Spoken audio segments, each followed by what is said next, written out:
தமிழகத்தில் ஆளும் கட்சிகளும் எதிர்க்கட்சிகளும் போட்டி போட்டுக் கொண்டு இலவசங்களை கொடுத்து மக்களை ஏமாற்றி வருவதாக நாம் தமிழர் கட்சி தலைமை ஒருங்கிணைப்பாளர் சீமான் கூறியுள்ளார். தஞ்சாவூர் மாவட்ட பாபநாசம் கடைவீதியில் பிரச்சாரத்தின் போது பேசிய அவர், மக்களுக்கு உயிர் காக்கும் மருத்துவமும் தரமான கல்வியும் தான் அவசியம் என்றார்.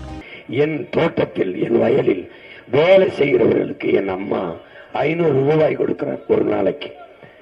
500 ரூபாய்.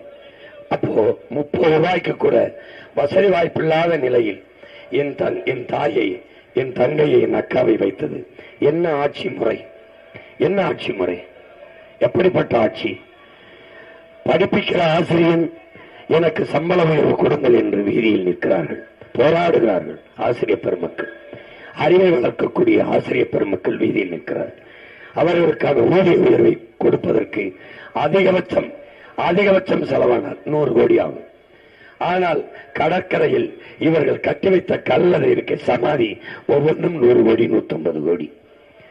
இவர்கள் இந்த இப்ப 5000 ரூபாய் வங்கி கணக்கில் போட்டார்களே, 6800 கோடி. 100 கோடியில் படிப்பிக்கிற ஆசிரியர்களுக்கு சம்பளத்தை கொடுக்காத இந்த அரசு 6800 கோடியை இலவசமாக கொடுக்கிறது. எதற்காக? வாக்கை பறிக்க. இப்படி எங்கேயாவது ஆட்சி நடக்குமா?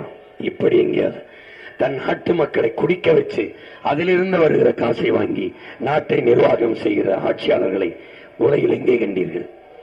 எப்படிப்பட்ட ஆட்சி முறை இது? எப்படிப்பட்ட ஆட்சி முறை? மாணவன் கல்வி கடன் தள்ளுபடி என்கிறார்கள். கல்வியை கொடுக்க வேண்டியது அரசின் கடன். அதை கொடுக்காமல் இருந்துவிட்டு பெற்றோர்கள் கடனை வாங்கி பிள்ளையை படிக்க வைத்த பிறகு கல்வி கடனை தள்ளுபடி செய்கிறோம் என்கிறார். கல்வி கடன் எத்தனாயிரம் கோடி தள்ளுபடி. அந்த காசை வைத்து கல்வி தரத்தை உயர்த்தினால் பிள்ளை கட்டணம் இல்லாமல் படித்து விட்டு வருவான். அவ்வளவுதானே. அரசு மருத்துவமனையின் தரம் என்ன? ஏன் அரசை நடத்துகிறவர்கள் அரசு மருத்துவமனைக்கு போய் மருத்துவம் செய்வதில்லை? தரமில்லை. ஏன் தரமில்லை?